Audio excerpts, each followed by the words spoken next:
매일 성경과 함께하는 오늘의 큐티 시간입니다.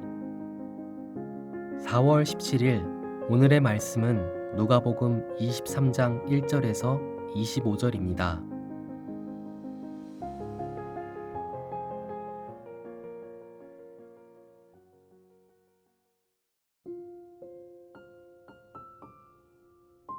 무리가 다 일어나 예수를 빌라도에게 끌고 가서 고발하여 이르되 우리가 이 사람을 보매 우리 백성을 미혹하고 가이사에게 세금 바치는 것을 금하며 자칭 왕 그리스도라 하더이다 하니 빌라도가 예수께 물어 이르되 네가 유대인의 왕이냐 대답하여 이르시되 네 말이 옳도다.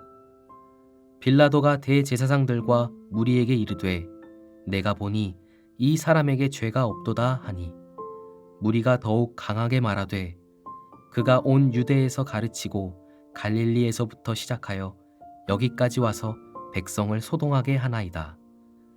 빌라도가 듣고 그가 갈릴리 사람이냐 물어 헤롯의 관할에 속한 줄을 알고 헤롯에게 보내니 그때에 헤롯이 예루살렘에 있더라. 헤롯이 예수를 보고 매우 기뻐하니 이는 그의 소문을 들었으므로 보고자 한지 오래였고 또한 무엇이나 이적 행하심을 볼까 바랐던 연고로라. 여러 말로 물으나 아무 말도 대답하지 아니하시니 대제사장들과 서기관들이 서서 힘써 고발하더라. 헤롯이 그 군인들과 함께 예수를 업신여기며 희롱하고 빛난 옷을 입혀 빌라도에게 도로 보내니 헤롯과 빌라도가 전에는 원수였으나 당일에 서로 친구가 되니라. 빌라도가 대제사장들과 관리들과 백성을 불러 모으고 이르되 너희가 이 사람이 백성을 미혹하는 자라 하여 내게 끌고 왔도다. 보라, 내가 너희 앞에서 신문하였으되 너희가 고발하는 일에 대하여 이 사람에게서 죄를 찾지 못하였고 헤롯이 또한 그렇게 하여 그를 우리에게 도로 보내었도다. 보라, 그가 행한 일에는 죽일 일이 없느니라. 그러므로 때려서 놓겠노라. 무리가 일제히 소리질러 이르되 이 사람을 없이 하고 바라바를 우리에게 놓아 주소서 하니 이 바라바는 성중에서 일어난 밀란과 살인으로 말미암아 옥에 갇힌 자러라. 빌라도는 예수를 놓고자 하여 다시 그들에게 말하되 그들은 소리질러 이르되 그를 십자가에 못 박게 하소서, 십자가에 못 박게 하소서 하는지라. 빌라도가 세 번째 말하되 이 사람이 무슨 악한 일을 하였느냐? 나는 그에게서 죽일 죄를 찾지 못하였나니 때려서 놓으리라 하니 그들이 큰 소리로 재촉하여 십자가에 못 박기를 구하니 그들의 소리가 이긴지라. 이에 빌라도가 그들이 구하는 대로 하기를 언도하고 그들이 요구하는 자 밀란과 살인으로 말미암아 옥에 갇힌 자를 놓아주고 예수는 넘겨주어 그들의 뜻대로 하게 하니라.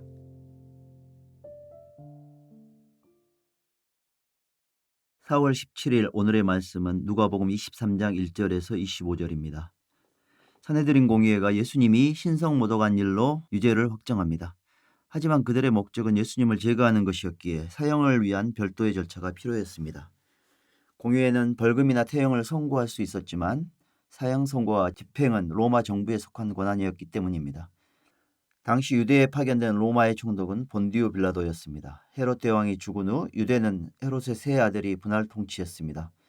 그중 분봉왕 아켈라오가 유대와 사마리아를 다스렸는데 그는 자신의 왕위 계승을 반대하는 유대인 3,000명을 학살할 정도로 잔인한 성품의 소유자였습니다. 이런 이유로 로마의 황제가 그를 추방시키고 대신 유다와 사마리아에 총독을 파견했는데 빌라도는 5번째로 부임한 총독으로 약 10년간 유다 지역을 관할했습니다. 총독은 평상시에는 가이사라에 있었지만 6월절 명절에는 폭력 사태나 소요를 억제하기 위해 예루살렘의 총독 관저에 머물렀습니다. 당시 유대 사람들은 빌라도에게 호의적이지 않았습니다. 그가 성전에 로마 신들이 새겨진 방패를 걸어놓거나 또 성전 금고에서 돈을 빼앗아 유용한 일들이 있었고 이 일로 폭동이 일어났습니다.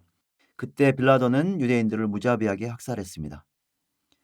누가복음 13장에서 예수님은 그가 갈릴리 사람들을 죽인 일을 언급하기도 하셨습니다. 종교 지도자들은 그들이 그토록 혐오하던 무도한 이방인 권력자에게 예수님을 끌고 갑니다. 이때 그들의 모습은 자신들의 기득권을 위협하는 인물을 제거하기 위해 종교적, 민족적 양심을 팔아버린 탐욕의 화신들이었습니다. 그들은 신성모독이라는 종교적 제목으로는 고발할 수 없어서 예수가 로마에 세금 납부하는 것을 반대하고 자칭 왕이라 주장하여 황제를 반역했다고 고발합니다. 유대인들이 계속해서 로마의 황제에게 상소하는 바람에 정치적으로 위축되었던 빌라도는 이 일로 폭동과 소요가 일어나는 것을 바라지 않았습니다. 더구나 유대의 복잡한 종교 사건과 엮이는 것을 원하지 않았습니다. 그는 예수님을 신문해 보고 사형에 처할 만한 죄가 없음을 알았습니다. 마땅히 무죄 석방해야 했지만 종교 지도자들과 군중이 부담스러웠습니다. 그는 마침 예수가 갈릴리 출신이라는 말을 듣고는 갈릴리의 분봉왕 헤롯에게로 보내라고 합니다. 갈릴리 분봉왕 헤롯은 헤롯 대왕의 아들인데 갈릴리와 베레아를 다스렸고 자기 아내를 버리고 형제인 빌립의 아내 헤로디아와 결혼한 일로 세례 요한의 책망을 받은 헤롯 안티파스였습니다. 마침 헤롯도 유대 명절을 맞아 예루살렘에 머물고 있었던 터라 예수님은 즉시 헤롯 앞으로 끌려갑니다. 그는 갈릴리에서 예수의 소문을 듣고 자신이 죽인 요한이 살아난 것이라며 두려워하기도 했습니다. 그는 두려움 반 호기심 반으로 예수를 무척이나 보고 싶어 했습니다. 그런데 예수가 체포되어 그에게 끌려왔습니다. 그는 예수에게 어떤 능력이 있는지 알아보려고 여러 말로 질문했지만 예수님은 침묵하십니다. 헤롯은 한편으로는 실망했고 또 한편으로는 예수가 세례 요한은 아니라는 생각에 안도했을 것입니다. 그는 예수를 맹렬하게 고발하는 대제사장들과 율법학자들의 비위를 맞추려고 호위병과 함께 예수를 모욕하고 조롱한 후에 화려한 옷을 입혀 빌라도에게 돌려보냅니다. 빌라도나 헤롯이나 예수님의 재판을 맡고 싶어 하지 않아 했습니다.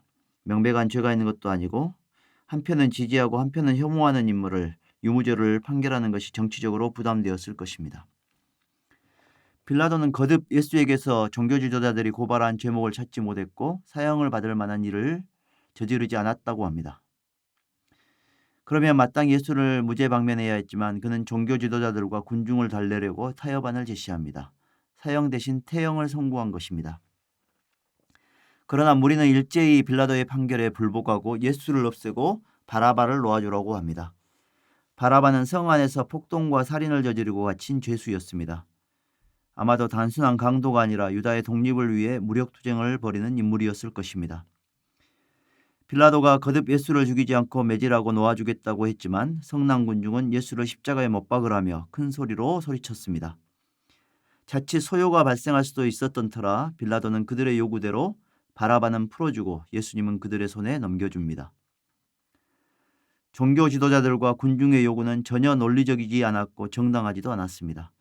예수님을 폭동의 주도자로 지목하며 고소하고 십자가에 못 박으라고 요구했던 그들이 정작 폭동과 살인죄로 갇힌 바라바는 놓아주라고 한 것은 자기 모순이었습니다.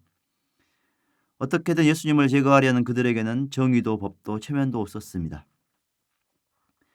이렇게 빌라도의 굴복으로 예수님을 제거하려는 종교 지도자들의 악한 모의가 성취되는 듯 보입니다. 그들은 무리가 없는 한밤을 틈타 예수님을 체포했고 공의회를 거쳐 빌라도의 법정에 세우고 무리를 선동하여 마침내 예수에 대한 십자가형을 받아냈습니다. 그러나 그들은 이 모든 일이 하나님의 계획임을 알지 못했습니다. 악이 성공하는 것처럼 보여도 결국은 하나님의 선하신 뜻이 이루어집니다. 이를 아셨던 예수님은 빌라도의 정치적 장단에 노란하지 않았고 헤롯의 호기심에도 응하지 않으시고 묵묵히 하나님이 정하신 십자가의 길을 걸어가셨습니다. 우리도 오늘 하루 예수님처럼 말씀이 이끄는 길로 당당히 묵묵히 걸어가시기를 바랍니다. 기도하겠습니다. 주님, 저희가 온갖 마르 홍수에 휩쓸려가지 않게 도와주십시오.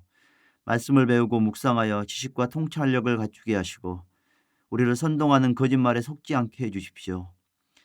감정에 휘둘리지 않게 하시고 진정 주님이 기뻐하시는 참된 사랑의 행동이 무엇인지 올바른 믿음의 행동이 무엇인지 깨닫게 해주십시오.